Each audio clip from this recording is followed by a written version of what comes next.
নতুন একটা রেসিপি নিয়ে চলে এসেছি তোমাদের সামনে বন্ধুরা, একেবারে নতুন রেসিপিটা।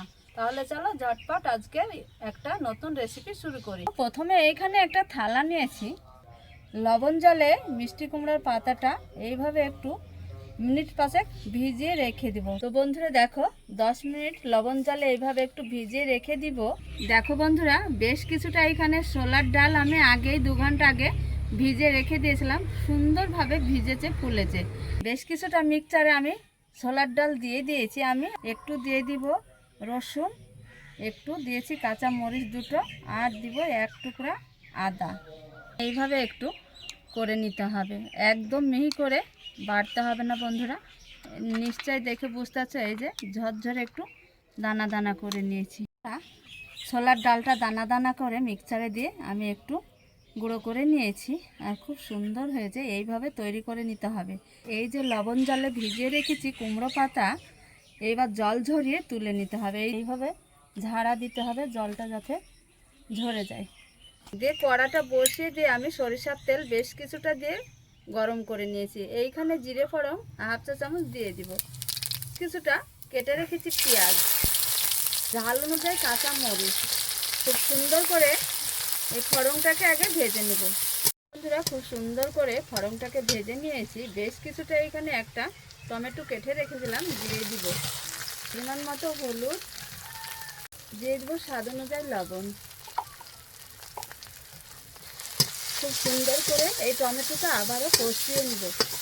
দিয়ে দেবো 1 চা চামচ আদা রসুন বাটা। ছোলার ডালে বিশেষ করে একটু আদা রসুন বেটে দিতে হবে। ছোলার ডালের একটা পুর তৈরি করে নিব বন্ধুরা। ছোলার ডালটা দিয়ে দিব, কষিয়ে নিয়েছি। এই যে দেখো বন্ধুরা, এইভাবে খুব সুন্দরভাবে ভালো করে কষিয়ে নিতে হবে। সামান্য একটু জল দিয়ে একদম শুকনো করে এইভাবে সেদ্ধ করে রান্না করে নিতে হবে। একদম কষা কষা হয়েছে।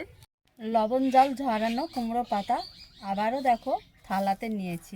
পুরটা আমি পাতাতে কিছুটা দিয়ে দিব, এইভাবে চেপে একদম মাঝখানে দিতে হবে। বেশি একটু ধরে ধরেই পুরটা দিতে হবে। ঠেসে ঠেসে এই পুরটাকে মাঝখানে দিয়ে দিতে হবে। একটা চামচ দিয়ে এইভাবে আমি সুন্দর করে সাইজ করে নিয়েছি। এখান থেকে আমি উল্টিয়ে দিব। এই যে এইভাবে দেখো, খুব লক্ষ্য করে দেখবে বন্ধুরা যে পাতাটা কিভাবে আমি মরিয়ে নিচ্ছি। এই যে দেখো,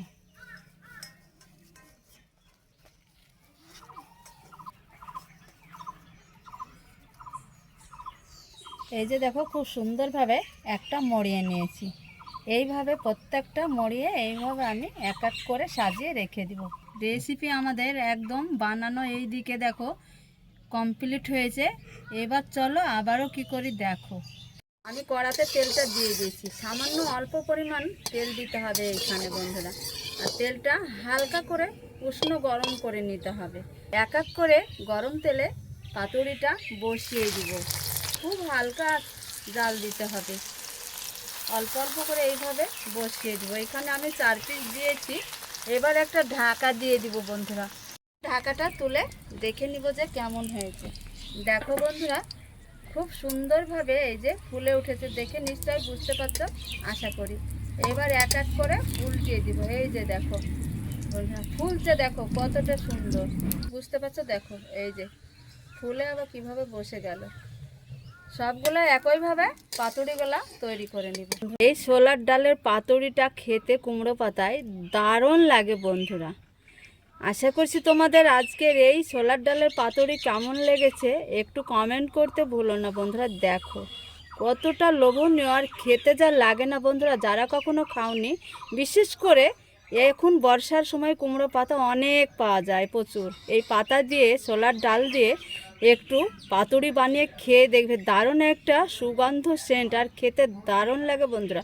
উফ, কি বলবো বন্ধুরা, এতটাই স্বাদ ছিল এই রেসিপি ভালো লাগলে অবশ্যই লাইক কমেন্ট আর শেয়ার করতে ভুলো না বন্ধুদের। রেসিপি এই পর্যন্ত। যেখানেই থাকো ভালো থাকো, সুস্থ থাকো। তোমাদের